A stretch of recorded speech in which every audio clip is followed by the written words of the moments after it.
Começa agora, Café com Política. Uma realização 96 FM e Jornal da Cidade.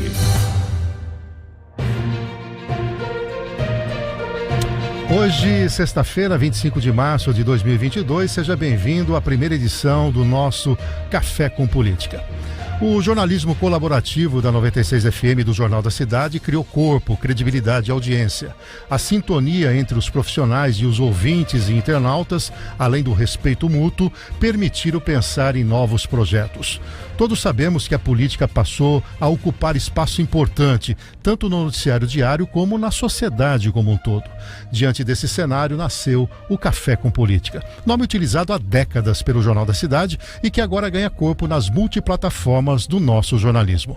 Contando com a experiência e competência de profissionais como João Jabbour, Kleber Santos, Ricardo Bizarra, completada por mim, que milito na imprensa local há mais de 25 anos, vamos trazer um jornalismo sério, com debates, com convidados, ajudando você, nossa maior motivação nessa nova empreitada, a ter opinião, para você ter o senso crítico, aguçar o senso crítico e, claro, mostrar todos os lados da moeda para que você possa ter o seu juízo de valor.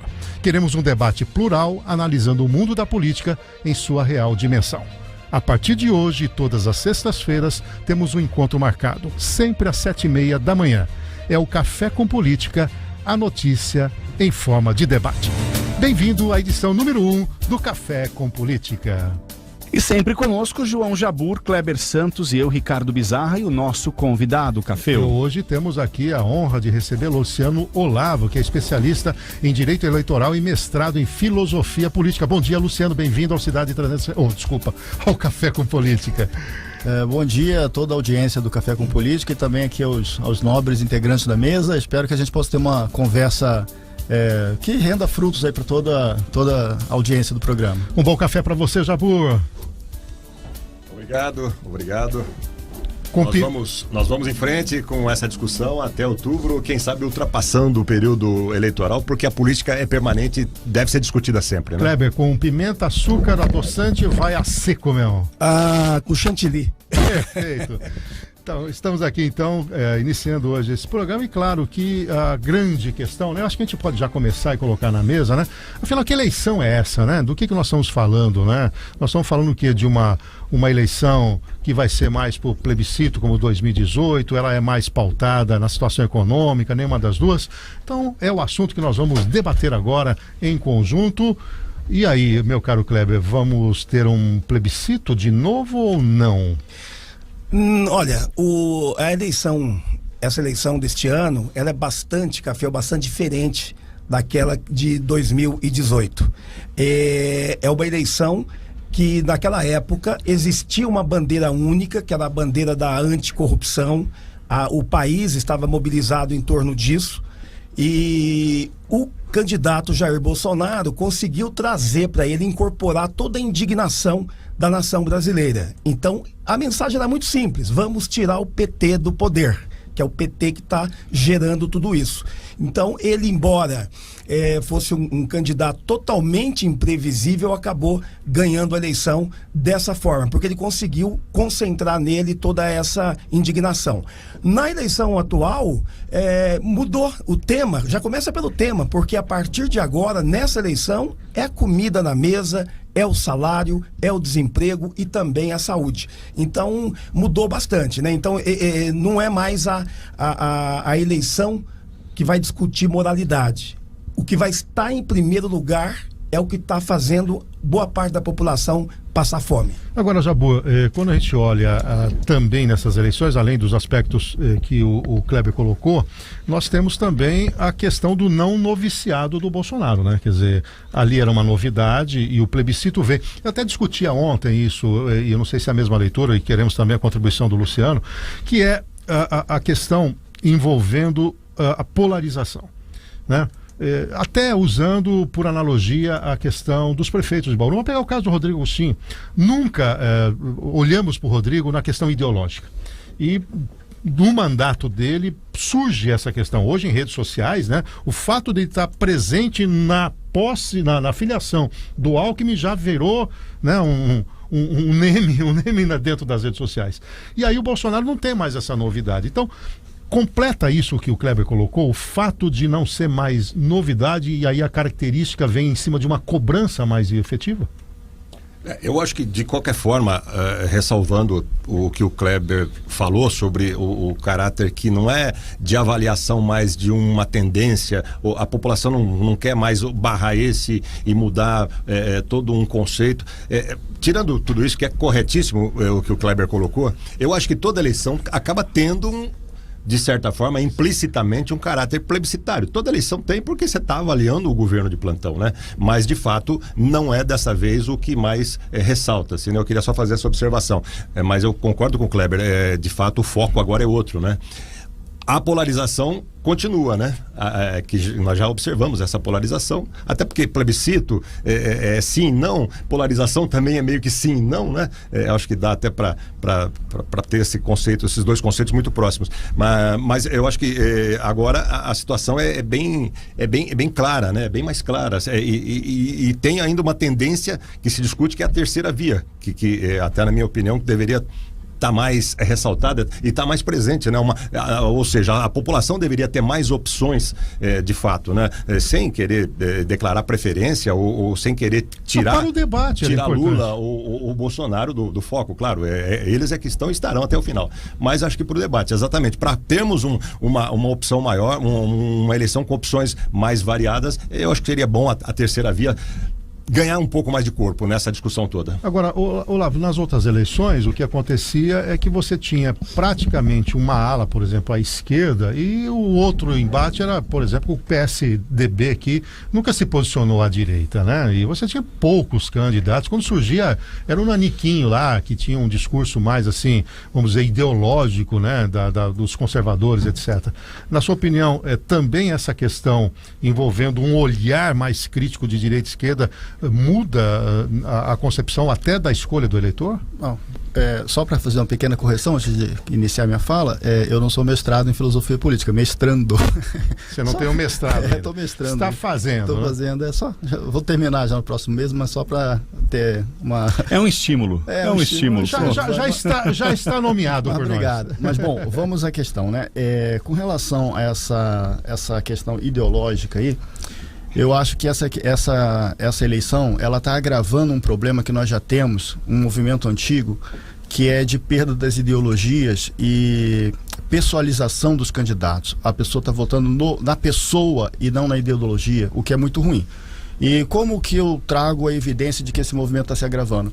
Basta ver a questão das federações partidárias. Ora, o que são as federações partidárias, se não a perda de identidade dos partidos?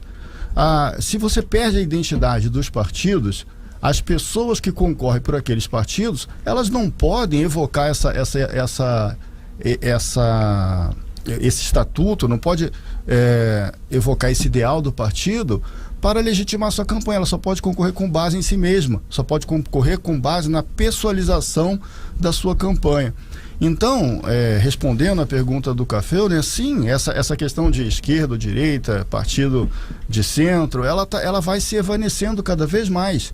E a prova disso são essas federações partidárias. Mesmo porque, Olavo, o cenário muda a cada momento, principalmente com mudanças, essa janela partidária, tem o centrão, e aí você vê essas alianças.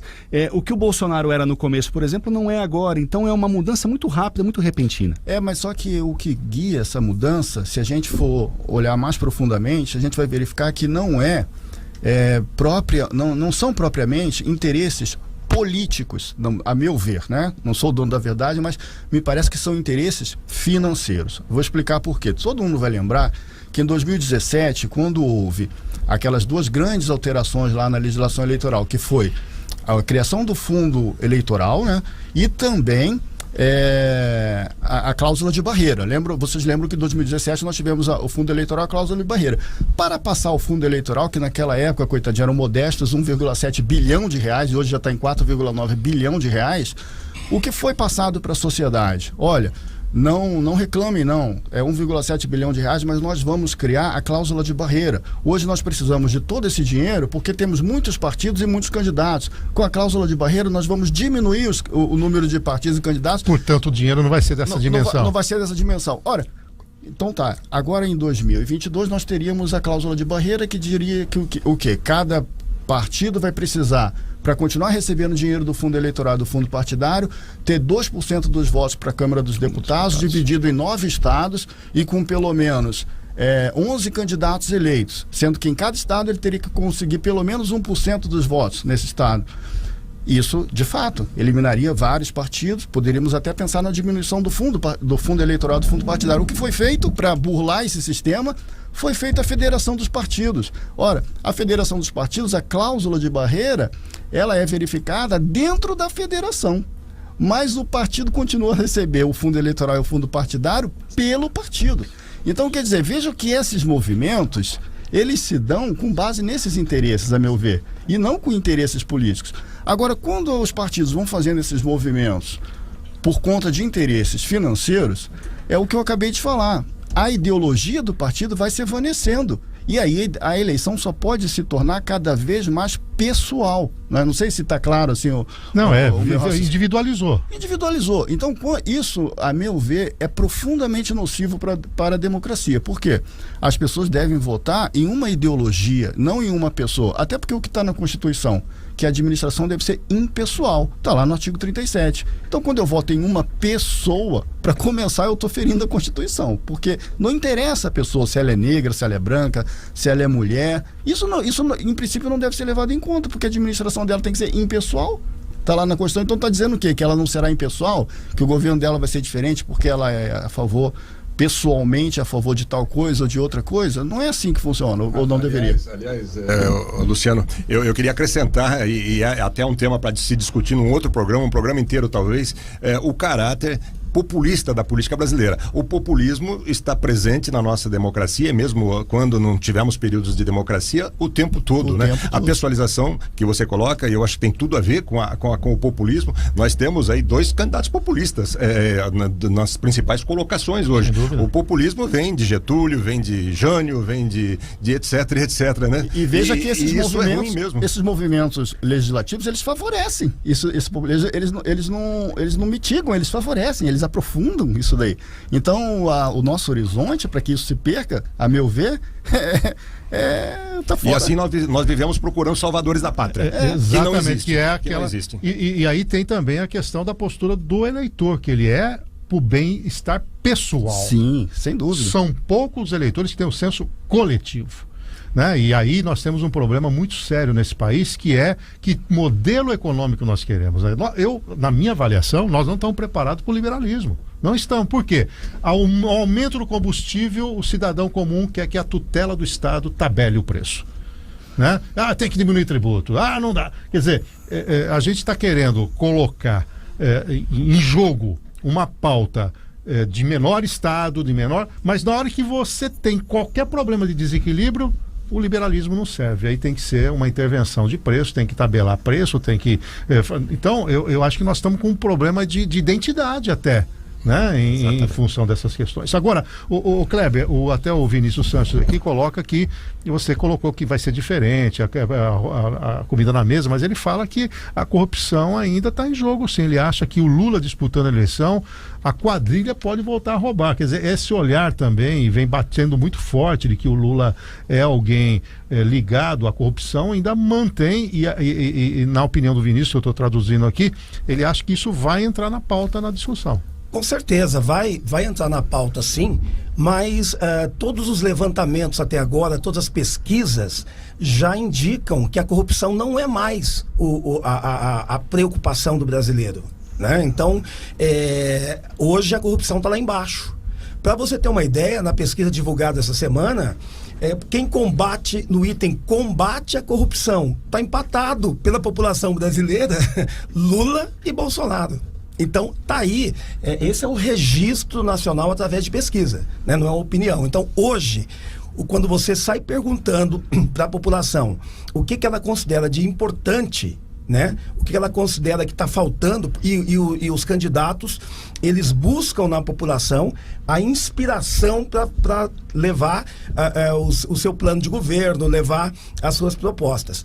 Porque para ser eleito, tem que estar em sintonia com a expectativa da população. Eu só queria fazer uma observação. Eu entendo que a federação vai ser importante. Eu já tenho uma opinião um pouco diferente. Por quê? Porque ela vai afunilar os partidos. Você vê que agora está acontecendo esquerda, o PT e demais partidos alinhados à esquerda estão se juntando.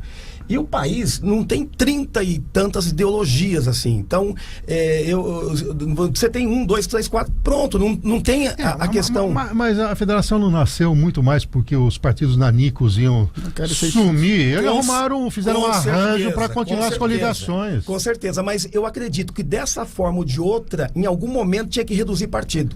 Então é uma forma de ir reduzindo partidos. Mas o efeito é justamente o contrário. A federação ela impede que os partidos sejam reduzidos porque eles não vão ser atingidos pela cláusula de barreira. Vejam só. Continua a moeda. Continua a moeda partido. O efeito vai ser o contrário. Vocês vejam bem. O que eles vendem para a população que essa federação é uma espécie de preparação para a fusão dos partidos. Não é isso que eles vendem? É mais ou menos essa ideia. Vocês leem essa ideia na imprensa, certo? Mas veja bem, a Lei 9.096, que é a lei dos partidos políticos, ela é de 1995. E a lei anterior, que a Lei 9.096 sucedeu, é de 1971. Ambas já previam a fusão dos partidos. Então nós estamos falando aí de pelo menos 51 anos. Eu nem sei as leis anteriores, mas nessas duas nós já temos 51 anos que existe fusão de partido político e nunca foi cogitado de haver uma federação preparatória para a fusão posterior.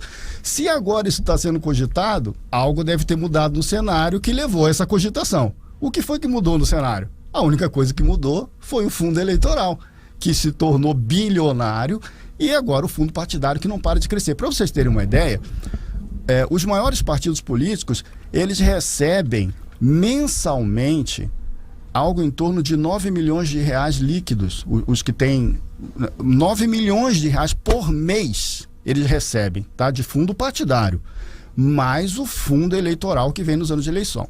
Eu não tenho esse número de cabeça, talvez o Café tenha, mas se houvesse uma estatística de quantas empresas no Brasil têm um lucro líquido mensal de 9 milhões de reais, eu acho que seria muito pouco. Sabe por quê? Porque você teria uma empresa aí de faturamento anual acima de 100 milhões de reais. Olha, um corte alto. Quem acompanha a Bolsa de Valores aí... 9 por mês, né? 9 milhões de reais por mês. Daria 120, você teria mais de 1 bilhão de faturamento, são pouquíssimas. 9 milhões de reais por mês. Dá 1 bilhão de faturamento uma empresa. Então, veja, até as empresas listadas em bolsa, tem muitos que estão tendo prejuízo mensal dessa ordem ou maior, não lucro. Então, para um partido político receber 9 milhões de reais por mês de fundo partidário e mais o fundo eleitoral de 4,9 bilhões que é rateado entre eles, óbvio que eles vão, enquanto tiver essa quantidade de dinheiro, não vai diminuir a quantidade de partidos, só vai aumentar. O dinheiro é um estímulo para tudo, né? Aí ficam os caciques e tudo mais. Então, eu tenho eu vou discordar aí, acho que há uma certa hegemonia na imprensa a favor da federação partidária. Eu vou discordar aí do coro dos contentes. Eu acho que o efeito será o contrário. Eu acho que o efeito será a não extinção desses pequenos partidos, até porque o que a federação faz é justamente dar um jeito deles não serem atingidos pela cláusula de barreira. É bonita e a prática é muito ruim. Muito ruim. Bom, são 7 horas e 55 minutos. Esse é o Café com Política, a estreia, o número 1. Nós estamos aqui com Kleber Santos, João Jabur, também com Luciano Olavo, que é especialista em direito eleitoral, e também Ricardo Bizarra. E logo na sequência nós vamos aqui falar um pouco. Pois não, Bizarra, você está sinalizando para mim. Participação aqui, muita gente já fazendo seu comentário, você pode fazer também nas nossas redes sociais. O Alessandro Ricardo Junqueira. Estes movimentos citados pelo convidado são os velhos políticos, donos de partidos com pensamentos retrógrados e rasteiro. E também a participação do Sérgio Cesário. Lembre que quem manda é o Centrão. O Brasil é um país com tendência a se tornar um país socialista, pelo assistencialismo e pelo controle de bens pelo Estado. E temos aqui a participação também via WhatsApp da Cláudia, que concorda com o Kleber. Os eleitores estão mais informados e o alinhamento com o Bolsonaro não é só pela pessoa. E o Arnaldinho Ribeiro, que é também do meio político, parabeniza aqui o projeto Café com Política, certamente mais um sucesso sucesso e um jeito diferente de falar das questões políticas da nossa cidade, estado, nosso país. Manda um abraço aí. 7h56, logo na sequência, vamos falar da pesquisa do Datafolha. Saiu ontem, hein? O reprovação do Bolsonaro cai a 46%, a aprovação vai a 25%. Será que é uma tendência de mudança aí? Você não acredita nas pesquisas? Vamos debater esse tema logo depois do intervalo. Um instante só. Já estamos de volta com a edição de número 1 do Café com Política, trazendo aqui na bancada João Jabur, Kleber Santos, eu, Ricardo Bizarra, Reinaldo Cafeu e o nosso convidado Luciano Olavo. São 8 horas da manhã e nós falamos da pesquisa. Bizarra, traz aí os números pra gente do Datafolha, né, que liberou ontem a pesquisa. Kleber, você tem esses dados aí? Fácil, mais fácil? Datafolha de ontem, Lula 43%, Jair Bolsonaro 26%. E um cenário dificílimo para a terceira via. Sérgio Moro tem 8% e Ciro Gomes 6%. Os demais de 2 para baixo. O que a gente vê é uma recuperação. E o Dória tá o quê? Perde 1 aí, pelo que eu vi. Tá na margem de erro. Não tá aqui, tá entre os de 2 para baixo. 2 é a margem de erro. 2 é margem. Pode ter 0. Menos 2 não dá. Não dá, não tem jeito. Mas olha, o que a gente tem visto no crescimento do Bolsonaro, na melhoria de posição do Bolsonaro, na redução principalmente de rejeição. Que nesse número está apontando cai para 46% a reprovação dele. Exatamente. Não só a rejeição, né? A aprovação sobe para 25%. Na verdade, essa é uma disputa de rejeitados entre Lula e Bolsonaro. O que está acontecendo? Você pode observar que de 2 meses para cá, Bolsonaro mudou bastante já o discurso. Né? Então, chamaram ele lá, olha, para de falar de vacina. Ficou mais contido. Vamos refinar esse discurso, essa fala, e quem está ao lado dele, os aliados, dizem que isso é muito difícil, que ele não ouve, né? Só que, nesse momento, ele está mudando. Além disso, esse pacote está sendo chamado pacote da bondade, né? Que ele está liberando vários recursos. Isso ajuda bastante. O que se observa, então, é que está tendo um realinhamento de imagem do ponto de vista de marketing do Bolsonaro, para que ele possa... ele gerou muita crise durante o governo, ao invés de promover o governo. E com toda essa discussão que ele teve, todas essas brigas, porque a imprensa acabou dando muito espaço para polêmicas, né? E porque ele gera polêmica. Além disso, ele também está trazendo, além desse pacote de benefícios que ele está trazendo, então, todo o Centrão, que realmente, com o Centrão junto, aumenta muito a possibilidade de voto. Agora, Jabur, você acredita que o eleitor médio, né, ele tem esse olhar das composições políticas, ou ele está muito mais de olho nessa questão do benefício pessoal? Por exemplo, chegou agora o dinheiro do Auxílio Brasil, né? Foi uma conquista do Bolsonaro, conseguiu tirar aquela marca do Bolsa Família, que foi lá a inteligência do Lula, que juntou todas as bolsas, o Fernando Henrique, etc. Aumenta esse valor, né? A Bolsa Família é um valor médio aí de R$80, R$90, chega a R$400. Agora tem o Vale Gás, aí vem redução do IPI. Quer dizer, você acredita que esse posicionamento de uma rejeição tem muito a ver com a posição do eleitor, ou tem a ver também com essa composição política, ou com esse refino? Porque o Bolsonaro foi sempre beligerante nesse período todo, né? Ele diminuiu um pouquinho as caneladas. O Kleber tem razão quando diz que essa subida do Bolsonaro, essa melhora nas pesquisas, tem uma relação direta com a mudança de postura e com essa sensação de transferência de renda que ele está passando, ainda que ela seja tímida, não sei, aí a economia que pode dizer melhor. Mas eu acho que predominantemente, Cafeu, a decisão é a do bolso mesmo, né? Não é a da composição política, não. O eleitor médio, né? Você está dizendo. Você tem uma faixa aí que procura observar a segurança, procura observar a postura ética, a corrupção, essa coisa toda. Mas o eleitor médio ainda é pelo que está sentindo na economia, né? Eu queria só fazer uma observação aqui dentro dessa questão das pesquisas também, que é importante ressaltar que o número de pessoas que ainda não se decidiram, pelo que eu vi em algumas delas, gira em torno de 60% a 70%, né? Então nós estamos pegando aqui, trabalhando com a opinião de talvez 40%. E tem a abstenção também, isso, né? Isso tem a ver com a sua pergunta também, porque esses que já se definiram, esses não são o eleitor médio, na minha opinião, são os eleitores mais, e aí sabe lá como é que a pesquisa então, chega neles. É uma questão. Vai lá. Olha só, eu tenho aqui que 28% dos eleitores que podem mudar o voto, eleitores do Lula. Né? Então, 16% do Bolsonaro dizem que também podem mudar. E é importante salientar que pesquisa não é previsão de futuro. Não é previsão de futuro. Pesquisa, você pega a pesquisa hoje... É um retrato. Ela registra tudo que você fez até hoje, o que aconteceu. De lá para trás até hoje. Né? Então, ela não pesquisa tem que ser vista como do dia. E a mudança também é muito rápida. Tem acontecido muito isso. Outra observação, voto não é racional. Voto é emocional, não tem voto racional.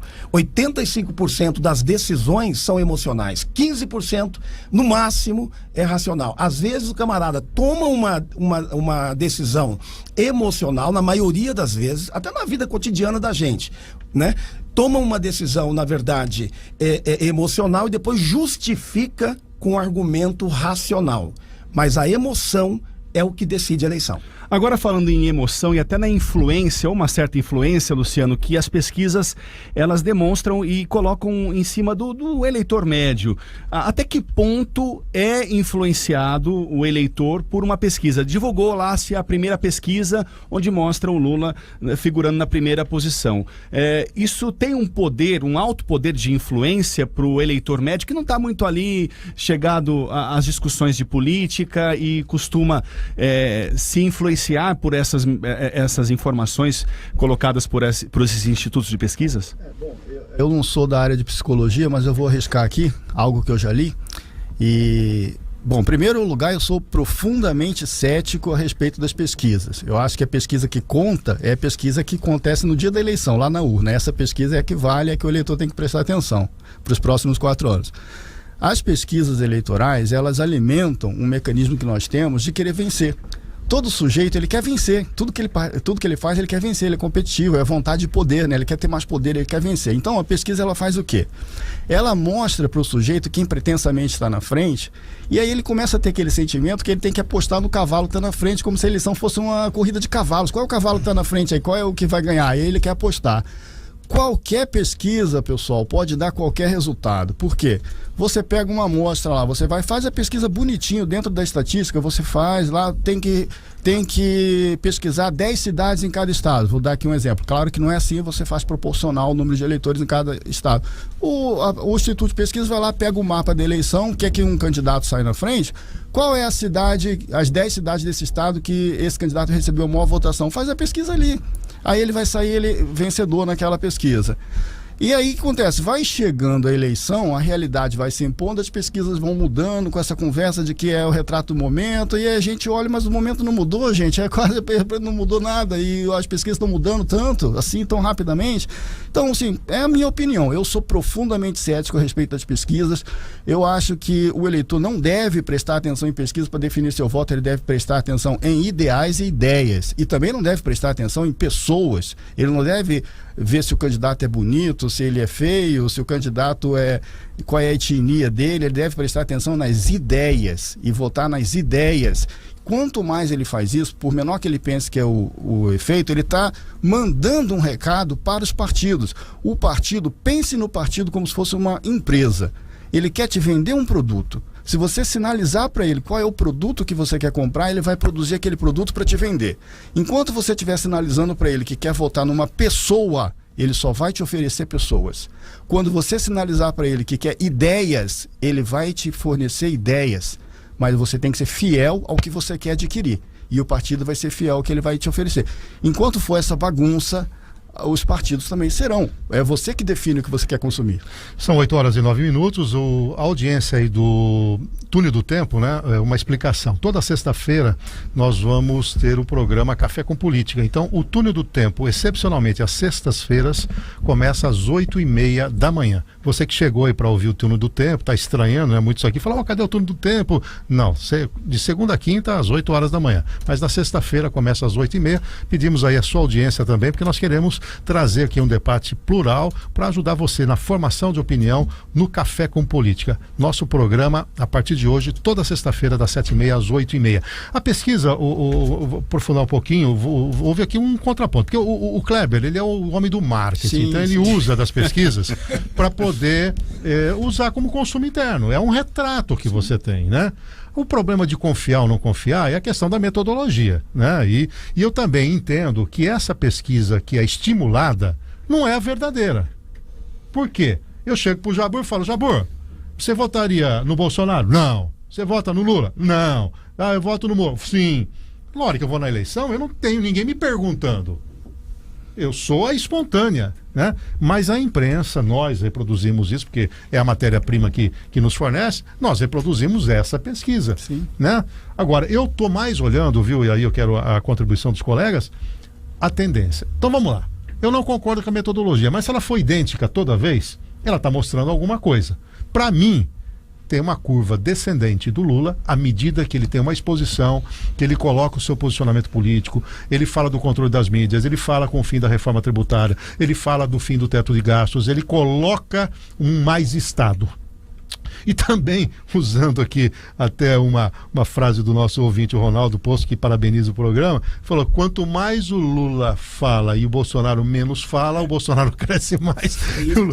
Exatamente. É por aí, o Jabur, que nós temos isso. Olhar a pesquisa como uma linha de tendência, como se fosse um filme, e o Luciano tem razão, está refletindo o passado, não o futuro, né? Eu concordo com o Luciano quando ele disse que a pesquisa ela é usada como um instrumento, né, mais um, da busca do poder. Por outro lado, a gente percebe que as pesquisas tidas como sérias, elas conseguem apontar de fato as tendências que se confirmam lá nas urnas, né? Então nós temos um dilema aí, né? Nós temos aí o direito das pessoas de ter acesso à informação, e a pesquisa é uma delas, né? A mídia adora pesquisa e os políticos adoram pesquisa. A população talvez não se importe tanto e até porque não serve a ela, né? A pesquisa não serve à população para sua tomada de decisão consciente, serve para tomada de decisão induzida, muitas vezes, né? Como o Luciano colocou. Então, eu acho que é um dilema a mais da democracia. Eu acho que as pesquisas tinham que ter regras muito mais rígidas, talvez limitadas. Aí cai na discussão também da liberdade de expressão, quer dizer, é um problema muito sério. Nós temos um problema sério com pesquisa em toda a eleição, né? As pesquisas sérias são um instrumento, as tidas como sérias, pelo menos, que a gente nunca sabe 100% ao certo, né? Qual é o grau de manipulação delas. Mas diria até um mal necessário ou não necessário. Quer dizer, eu confesso que eu tenho esse dualismo na minha cabeça, né? Pesquisa, me incomoda muito a pesquisa. Para mim, não ajuda no processo. O que tem que tomar cuidado é a avaliação que cada um faz, né? Tem gente que não quer se expor, né? Então não faz pesquisa nenhuma. Eu fiz uma pesquisa, o meu candidato está na frente, pô, a pesquisa é boa, né? Aí quando eu cresço, ela é boa, mas quando eu tô caindo, não presta. Então, também tem que tomar esse cuidado. Mas eu olharia muito mais como um retrato momentâneo, uma sondagem, porque a metodologia, do jeito que eles estão fazendo, o número de eleitores que ele pega pode até ser confiável estatisticamente, mas o número de cidades num país do continental como nós... E que cidades? Né? Eu não sou a favor de modo algum a proibir a divulgação das pesquisas e nem que elas sejam feitas. Eu só acho que as pessoas deveriam ter uma certa, digamos assim, uma certa educação na aceitação dessas pesquisas. Aliás, eu sou um sujeito meio contra proibir. Kleber, historicamente, qual a assertividade dessas pesquisas? Errou feio na eleição Sempre passada. Erram. Olha, gente, tem uma outra questão, então vamos entrar num outro detalhe. Vai lá. Como eu disse, a decisão do voto, ela é emocional. Na verdade, a decisão de compra até. Vamos trazer isso até para o consumidor. É emoção. Você gasta bastante e depois justifica com argumento racional. Vou dar um exemplo que eu acompanhei praticamente de perto, a última eleição americana. Lá está se usando muito, o Brasil começou a usar também a neuropolítica, o neuromarketing, a neurociência. Hoje ela está presente nas campanhas políticas.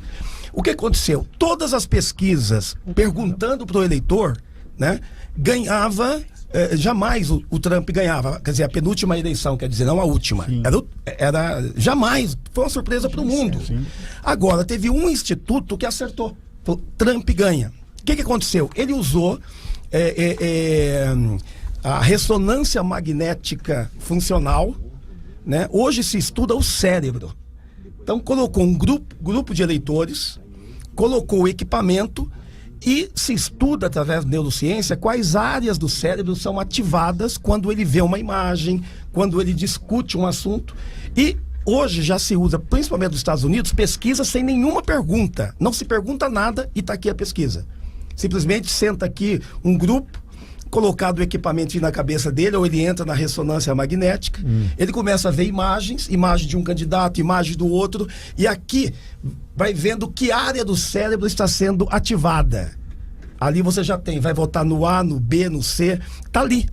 Então há até uma discussão bastante grande. Isso vem acontecendo desde 1990, nos anos 90, quando os Estados Unidos passaram a investir muito no cérebro, em pesquisas do cérebro. O objetivo era outro, era a cura do Alzheimer, era outra coisa. Só que aí avançou tanto que a neurociência hoje, aliás, tem 2 cientistas brasileiros, um deles é o Nicoleles, que estão nos Estados Unidos comandando equipes, e a Suzana fez um trabalho fantástico.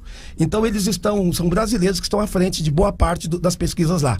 Mas essa pesquisa, hoje, ela tem sido muito utilizada por empresas, já vinha sendo utilizada, a Coca-Cola, várias empresas aí utilizam, né?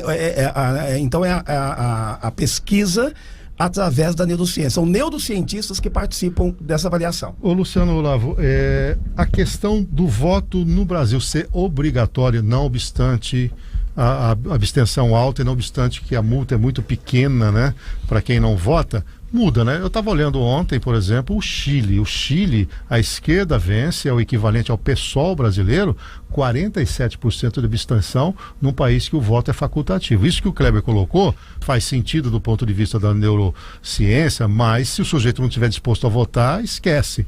E aí, como é que você vê essa questão? Eu vou responder linkando aqui 2 temas que foram abordados. Primeiro, que a votação é emocional, o que eu concordo, não deveria ser, mas infelizmente se a gente for estudar a história da democracia, ela foi feita para ser o império da razão, né?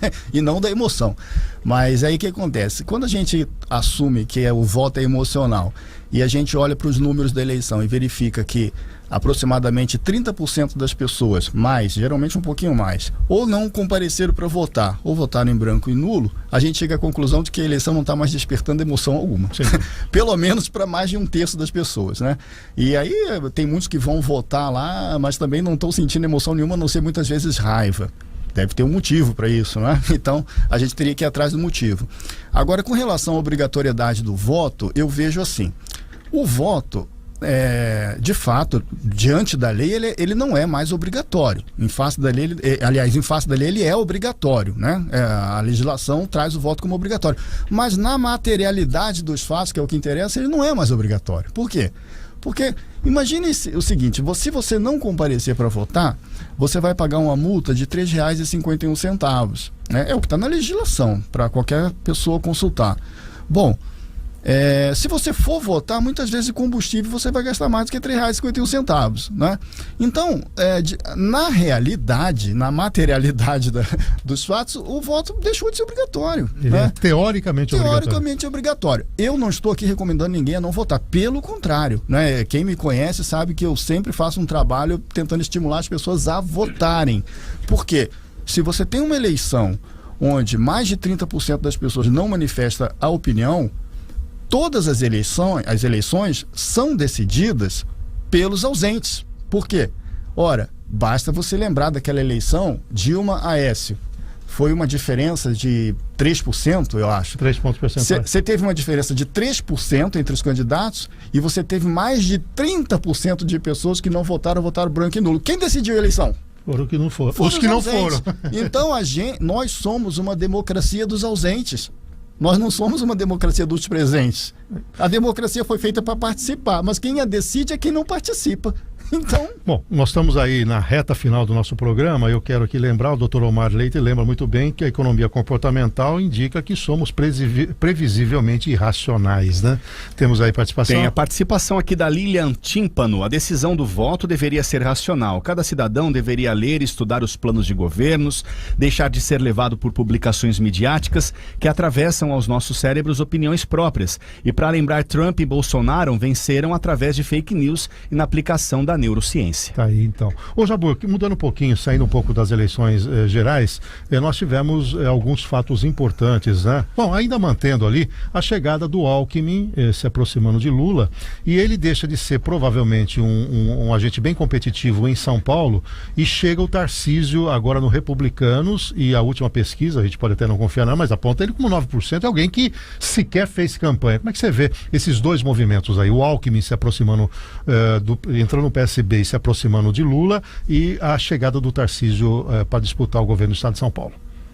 O Alckmin acabou fazendo uma equação de perdas e ganhos aí, né? Ele vai perder certamente o eleitorado de centro, mais à direita, que sempre votou nele, ele tem esse perfil, mas ganha uma possibilidade grande de ser o vice-presidente da República, e com alguns compromissos que o Lula assumiu com ele, de deixá-lo ter um papel de destaque na República. Mas né? Ontem alguém falou que em algum momento Lula abriria mão para inverter com o Alckmin, ele seria o cabeça de chave e o Lula não. Aí Agora teoria da conspiração. Surgem muitas especulações, inclusive de que o Lula estaria doente, que o Alckmin seria... o Alckmin é o presidente. Mas eu não acredito nisso, não. E sobre o Tarcísio, para a gente ser bem breve aqui, poder discutir mais, ele chega já com o espólio de Bolsonaro aqui no estado de São Paulo, né? Não é o Tarcísio Pessoa, propostas dele que angariaram esses 9%.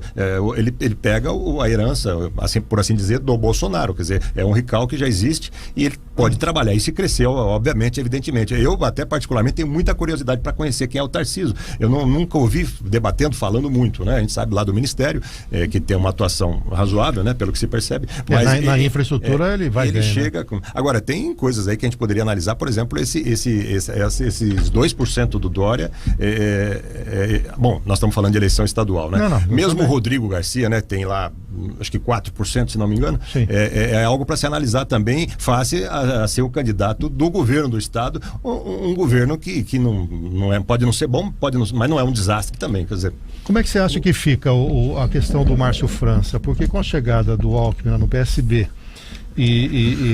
o Haddad sendo candidato do PT, deve ter tido um arranjo. Em algum momento o Márcio França sai da parada, e o Márcio França, pelo menos nas últimas pesquisas, era a terceira opção no estado. Eu acredito também que o Márcio França não vai continuar, porque eu creio que há uma possibilidade muito grande dessa frente de esquerda, eles querem criar essa frente de esquerda para que enfrente, e estão vendo muito que o adversário realmente vai ser o Tarcísio, porque o Tarcísio, ele chega, ele também tem intenção de polarizar com Haddad, vai trazer para o estado a mesma polarização da eleição federal. Então existe... Agora, uma observação do Rodrigo Garcia é que os aliados do Rodrigo Garcia informam que ele já tem mais de 80% dos prefeitos do estado de São Paulo. Prefeito tem um peso muito grande para o estadual.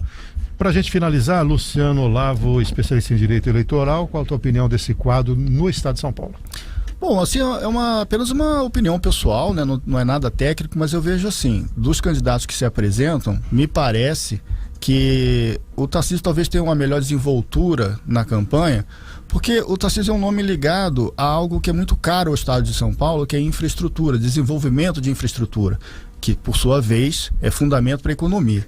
Então, durante o debate, eu creio que o surgimento desses temas vão demonstrar para o eleitor algo que é do interesse de São Paulo, que sempre foi historicamente. Então eu vejo assim, o sujeito vai começar a falar, por exemplo, das vantagens de ter rodovias modernas, portos modernos, da capacidade dele de realização de tais coisas, e vai comparar com outros que já estiveram no governo e que têm propostas. E eu levantei esse tema também essa semana, quer dizer, se lembrar, o Maluf tem esse perfil realizador, Laudo Natel, e o paulista gosta muito disso. Eu não estou aqui revelando preferência pessoal minha. Não, é uma leitura política. Apenas fazendo uma análise de que, para o estado de São Paulo, esse tema é caro. É um tema que desperta interesse. São Paulo tem bastante dependência dessas questões aí, pela sua economia, pelas suas características. As pessoas de São Paulo têm, digamos assim, até emocionalmente também, né? Já que a gente está falando que o voto é emocional, emocionalmente, assim, um carinho por essas questões, né? O povo de São Paulo é conhecido por ser um povo ligado ao trabalho, à produção. Então, me parece que é um candidato que tem capacidade de trazer esses temas para o discurso com vantagem em relação aos demais. Perfeito, 8 horas e 24 minutos. Eu falei que passava rápido o programa, 1 hora era pouco só. Esse foi o Café com Política, a estreia dele, número 1. Contamos aqui com a presença do João Jabur, Kleber Santos, fixos aqui na bancada toda sexta-feira, Ricardo Bizarra também, e o nosso convidado que abrilhantou e vai voltar claramente aqui durante as nossas edições, Luciano Olavo, que é especialista em Direito Eleitoral e mestrando em filosofia política. Muito obrigado, viu, Eu que Luciano? agradeço a oportunidade, espero que a conversa tenha sido boa aí para toda a audiência.